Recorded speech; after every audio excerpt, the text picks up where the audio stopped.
Unahin po natin ang mga tinaguriang BGC boys. Sa lalim po ng inabot ng aming pagsisiyasat, sukdulang nakakarimarim na ang aming nadiskubre. DPWH officials of the Bulacan 1st District Engineering Office gained them a moniker, BGC boys. Not Bonifacio Global City boys, Mr. President, but rather the Bulacan group of contractors. Hindi tambay ng High Street sa BGC ang mga ito. Hell Street siguro, malulula tayo sa laki ng halagang naging talo sa kasino ng limang ito. 950 million in gross losses, Mr. President. Assistant District Engineer at OIC, District Engineer Bryce Hernandez alias Marvin Santos de Guzman, 435 million pesos. JP Mendoza alias PJ Castro Asuncion, 418 million pesos. Henry Alcantara, 68,000 pesos, pero bilang Henry Alcantara lamang yan. Ang mas malaking bulto ng kanyang talo habang nagtatago sa kanyang alias na Joseph Castro Villegas ay tumataginting na 36.7 million pesos in gross losses. Project Engineer RJ Dumasig alias Sandro Bernardo Park na may gross losses na 16.9 million at Edric San Diego as himself na may losses na 42.4 million pesos. Habang naghihiring ang Senate Blue Ribbon Committee, si Bryce nasa isang kasino nagsusugal. Habang lubog pa rin sa tubig baha ang mga taga-Bulacan dahil sa mga pangungurakot na mga ito at kahit booking na mismo ng Pangulo ang kalokohan, sige pa rin ang pagpapasasa ng BGC Boys sa pagwawadas ng pera ng taong bayan. Walang kahiya-hiya sa katawan. Wala pong konsensya ang mga ito, Mr. President. Para po daw po kay, lagi ko narinig ang salita nila kay Saldico at saka kay Speaker po, ang narinig kong salita. Open secret naman po ito eh. Secret na open. Ano po, ang tinuturo nila madalas si Saldico at saka si Speaker po kadalasan ang sinasabi nila. Kung meron silang nakuhang perang hindi dapat, isauli nila sa Republika. Yun naman ang first condition natin lagi. Di ba? Sabi ko ganito pala itong mga manggagamit na to. Nakakasama ng loob. Mabuti pa, ano po, tawag ito mas mabuti pa na, ano na lang po, pangalanan ko na lang sila. Dahil una, ginamit nila kami pero sa panahon ng kami naman ang nangailangan, talaga namang pinabayaan po talaga nila kami o hindi sila malalapitan. Binanggit na pangalan na kongresista. Isa lang tanong ko, Senador, meron ba? Your Honor, wala po. So, safe ka? Safe ka na? Sigurado po. Kung tatanungin niyo po ako kung sino o kanino kami naging bagman, sasagutin ko na po ngayon. Sabi ni Senator Marcoleta kahapon, ligtas ka na. Hindi po ito totoo. Si Senator Jinggoy Ejercito Estrada, Senator Joel Villanueva, Yusek Robert Bernardo at P. Alcantara. Si Senator Jinggoy po ay nagbaba ng 355 million ngayong 2025 sa mga ilang projects sa Bulacan.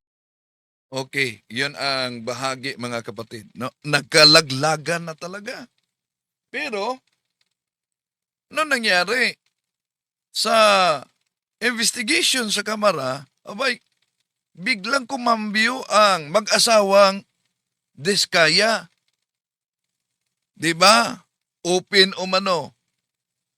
Ang kaugnay nila ni Romualdez at co.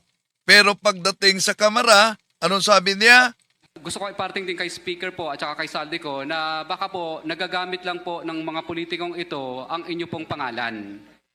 Kumbaga, para makakuha o ano pong maklaseng bagay. Pero wala po akong direct na unawa or capacity na masabi na talagang kay Speaker po napupunta yon o kay Saldico. Kundi yun lang po ang mga binabanggit ng mga politikong nakakausap ko. Yun po bang mga hindi nyo pa mga pinangalanan dito? Mga miyembro pa rin ng House of Representatives o miyembro na ng Senado? Your Honor, I invoke po muna my rights po. Ano po sabi nyo? I invoke po muna my rights po. Rights? Exactly what right? Yung hindi pa po ako sigurado po sa mga dokumento po ng iba pong pwedeng mabanggit. Hindi ko po maintindihan kung anong klaseng right sa batas ang ini-invoke ninyo. Yun. Bahagi yun sa Kamara na investigation, mga kapatid. Yan ang gagalaiti si Marcoleta. Na talagang kandidato na po talaga sa impyerno. Mga kandidato sa impyerno. So, may katanungan tayo dyan, mga kapatid. No, ang ating tanong, busis ng masa, pabor ba kayo na dapat haharap talaga sa investigation sila si House Speaker Romualdez at Congressman Ko? Nagkasakit daw umano si Ko. Nagkasakit. At pinagdidebatihan sa Senado dahil hiniling kasi ni Engineer Bryce na di siya ibalik sa Senado matapos niyang pinangalanan ang ilang mga senador na may kaugnayan sa maanomalyang flood control. Imagine. Habang binabaha tayo sa kahirapan, habang maraming mga Pilipino ang binabaha sa grabing kahirapan, naliligo naman sa salapi itong ilang mga kurakot na nasa posisyon at lalo na sa DPWH na pinangalanan. Grabe yung revelasyon ni Senador Lacson. At doon sa Kongreso, pinangalanan, may ipinakita pang bulto-bultong salapi. At may ipakita pang mga messages. Balikan muna natin yung isa sa mga tinatawag na bagman. Ito. Yes, Your Honor. At binibigay niya ito sa iyo sa inyong opisina, tama po ba? Yes, Your Honor. In fact, there's one incident that was mentioned by Sally Santos in the Senate na 245 million yung isang natatandaan niya na ibigay niya sa iyo, tama po ba? Yes, Your Honor. Itong 245, just a portion of that, because according to you, from 2022 up to 2025, your estimate is that it's over $1 billion na yung natanggap mo, tama po ba? Yes, Your Honor, approximately. Okay, sige. So binibigay mo to kay Engineer Alcantara, tama po? Hindi ko po binibigay, kinukuha niya po Kinukuha, sa opisina ko. sorry. Kinukuha ni Alcantara. Nakabox nga po, sabi niyo nga po, di ba? Yes, Your Honor. Okay, pag sinabi mong may involve, ibig sabihin logic would dictate and you don't need to be a rocket scientist para to assume that yung binibigay ay may hati-hati. Tama po ba? May breakdown. Yes po, Your Honor. Sinasabi niya po, kinukuha na yung commitment. Commitment na ano ibig sabihin commitment? Yung kaninong hatian yon? Kung ako po mag-interpret, commitment po para kay Senator. Okay, may we know sino yung mga sinasabi mong mga kumukuha or may commitment sa mga senador? Kasi you mentioned this earlier before we grant you the request of having a recess suspended. May we know who are these sinasabi mong may mga involved na mga senador? Okay lang po bang basahin ko, Your Honor, kung ano lang po yung naisulat ko? Pero pinapangako ko naman po sa inyo na ang full details ito maibibigay ko po sa written statement namin ng mga abogado ko. Mr. Chair, our guest is requesting that he be allowed to read. Ito ba yung salaysay mo na pinirmahan mo? Tama po ba? Ito ba yung tinatanong sa iyo kanina ni Congressman Garbin? Yes po, sinulat po at pinirmahan ko rin po. Okay. Mr. Chair, may we request that he be allowed to read his salaysay, his statement? Engineer Hernandez, please proceed. Thank you.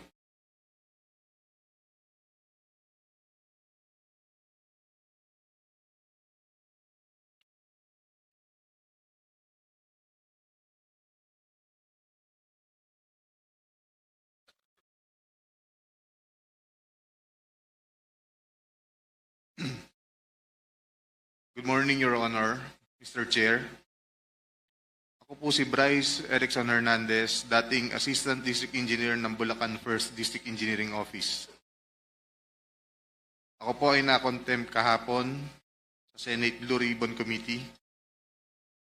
Habang ako po ay nakadetain, nakapag-isip po ako at nagdesisyon na maglabas ng ilang nalalaman ko sa flood control project base po sa aking natatandaan sa ngayon.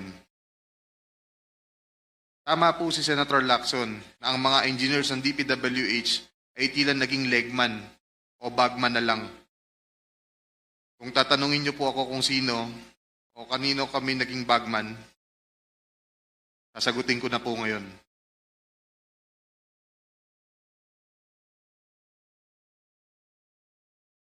Sabi ni Senator Marcoleta kahapon, ligtas ka na. Hindi po ito totoo. Si Senator Jinggoy Ejercito Estrada, Senator Joel Villanueva, Yusek Robert Bernardo, at D. Alcantara. Si Senator Jinggoy po ay nagbaba ng 355 million ngayong 2025 sa mga ilang projects sa Bulacan.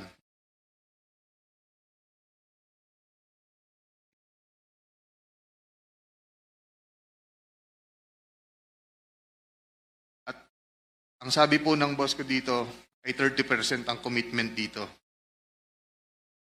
Ang mga projects po na to ay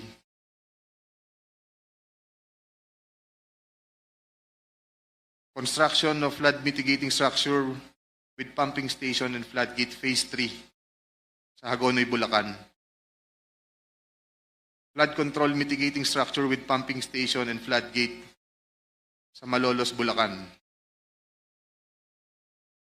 Hindi ko na po babasahin lahat to. Isasama ko po to sa aking written statement. No, mahalaga pong basahin yung buong listahan ng mga proyekto. These are the line items that everyone has been talking about, so I think the nation deserves to know which particular line items that are in the GAA that are being implemented for these particular personalities. Mr. Chair, may I also request that he be directed to read the entirety of his salaysay Yes, and yes. not to select portion of his salaysay. Para Yes, po he will. klaro. I think he will be required to read the entire, but we need the specific line item in the General Appropriations Act to be able to tie these particular projects to political personalities, not just DPWH engineers, not just contractors. Please proceed. Mr. Chair, may I also ask that the amounts also be read? Yes, I think if it's it, important that the public will also know the yes, amounts. if it is available, Engineer Hernandez, please mention the amount as well. Mr. Chair, saglit na interjection lang. After the statement of Sir Bryce, may we have the copy of his statement para po makapagtanong din yung mga members based on his ongoing statement. If that is practicable, Deputy Speaker, we will ask him to do it, but it is a written, handwritten statement. So I think we have to listen to his entire salaysay first. Please proceed with the line items, please. Let me repeat it, Your Honor.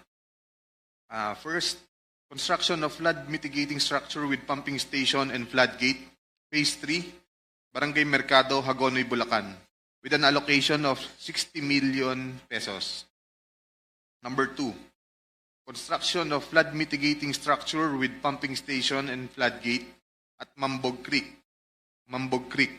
phase 3, Malolos City, Bulacan, with an amount of 45 million pesos. Construction of flood mitigating structure with pumping station and floodgate, phase 3, Barangay Iba, Hagonoy, Bulacan, amounting to 60 million pesos. Construction of flood mitigating structure with pumping station at Calero Creek, phase 3, Malolos City, Bulacan, with an amount of 50 million pesos. Construction of flood control structure including pumping station and floodgate, phase 3, Barangay Mayto, Kalumpit, Bulacan, with an amount of 60 million pesos. Construction of flood mitigation structure with pumping station and floodgate at Barangay Santo Rosario Creek, Phase 3, Malolo City, Bulacan, with an amount of 40 million pesos. And last, construction of flood mitigation structure including pumping station and floodgate, Phase 3, Barangay Carillo, Agonoy, Bulacan, with an amount of 40 million pesos. And all of that with a total of 355 million pesos, Your Honor. This is supposedly the allocation of which political personality? Senator Jinggoy Ejercito Estrada po, Your Honor. Thank you for the clarification. You can proceed with reading the handwritten statement. Chair, may I continue? Let him finish the handwritten statement. Tapos lang po yung handwritten statement ng pagbasa. Nagbaba po si Senator Jinggoy at ang kanyang SOP dito ay 30%. As per our District Engineer Henry Alcantara. I-deliver ito nung lumabas ang mga item na to sa GAA. Mga driver namin sa DPWH Bulacan First ang nag-deliver sa kausap nila. Si Christian Santiago at saka si Andre Balatbat. Galing din ito sa utos ni D. Alcantara.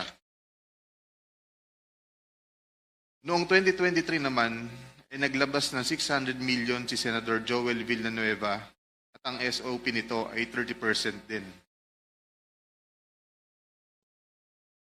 If I'm not mistaken, sorry. Pwede kong sabihin ko po kung anong mga projects na mga line item din. Please proceed with disclosing the line items so the nation may able to tie the line item to the political personality involved. First, rehabilitation of flood control structure along Balagtas River, Barangay Panginay, Tuwawa, Phase 3, Balagtas, Bulacan, with an amount of 75 million pesos. Construction of Bukawe River Flood Mitigation Structure, Station 12, plus 589 to Station 12, plus 739, at Barangay Bambang, Bukawe, Bulacan, with an amount of 75 million pesos. Construction of Bukawe River Flood Mitigation Structure at Station 4, plus 204 to Station 4, plus 354, at Barangay Turo, Bukawe, Bulacan, with an amount of 75 million pesos. Construction of Bukawe River Flood Mitigation Structure at Station 3, plus 036 to Station 3, plus 236 at Barangay Kaingin, Bukawe, Bulacan. Construction of this also has an amount of 75 million pesos. Number 5, construction of Bukawe River Flood Mitigation Structure at Station 5 plus 466 to Station 5 plus 667 at Barangay Bunlo, Bukawe, Bulacan, with also an amount of 75 million pesos. Construction of Balagtas River Flood Mitigation Structure at Station 3 plus 533 to Station 3 plus 683 at Barangay Santol, Balagtas, Bulacan, with an amount of 75 million pesos also. Construction of Balagtas River Flood Mitigation Structure at Station 7 plus 654 to Station 7 plus 804 at Barangay Dalig, Balagtas, Bulacan, also with an amount of 75 million pesos. And last is the construction of Balagtas River Flood Mitigation Structure at Station 14 plus 124 to Station 14 to 200 plus 274 at Barangay San Juan, Balagtas, Bulacan, also with an amount of 75 million pesos, and all in all with a total of 600 million pesos. Can you state again for the record the total amount and that this is the projects for which particular political personality? 600 million pesos last 2023 from Senator Joel Villanueva. Thank you. Please proceed with your handwritten statement. At ang SOP nito ay 30% din.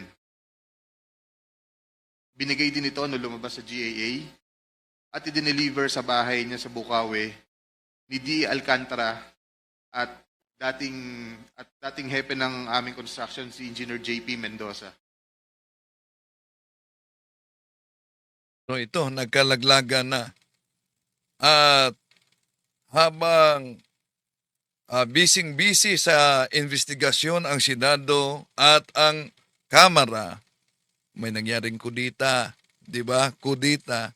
Pinalitan si Jesus Escudero ni bagong Senate President Tito Soto. At maliban dyan, napalitan din si Senador Rodante Marcolita bilang chairman ng Senate Blue Ribbon Committee na nag-iimbestiga sa flood control projects, yung anomalya. At ayon kay Senate President Vicente Tito Soto III, ang pumalit kay Marcoleta ay si Senate President Pro Tempore Panfilo Ping Lacson ang pumalit. So kaya may mga komento sila, baka umano pinalitan basta di maimbestiga lalo na si Romualdez at ko. Maniniwala kaya kayo? Pero alam niyo, di ba, i-anunsyo ni Pangulong Bongbong Marcos ang mga miyembro sa Independent Commission na mag-imbestiga sa maanomalyang flood control projects. So, abangan natin yan. Grabe talaga, no? Grabe talaga ang korupsyon sa ating bansa. Sa ibang mga bansa, grabe. Ang gulo na. Napakagulo. Dito sa atin, investigation. Sana may managot sa mga mangnanakaw na ayon kay Marcoleta, Na talagang kandidato na po talaga sa impyerno. kandidato na sa impyerno daw. Okay. Sa pagkakataong ito, pasok na tayo sa punto por punto, mga kapatid. No, may busis ng masa tayo, yes or no lang yan. Pabor ba kayo na haharap talaga sa investigasyon si House Speaker Martin Romualdez at si Congressman ko?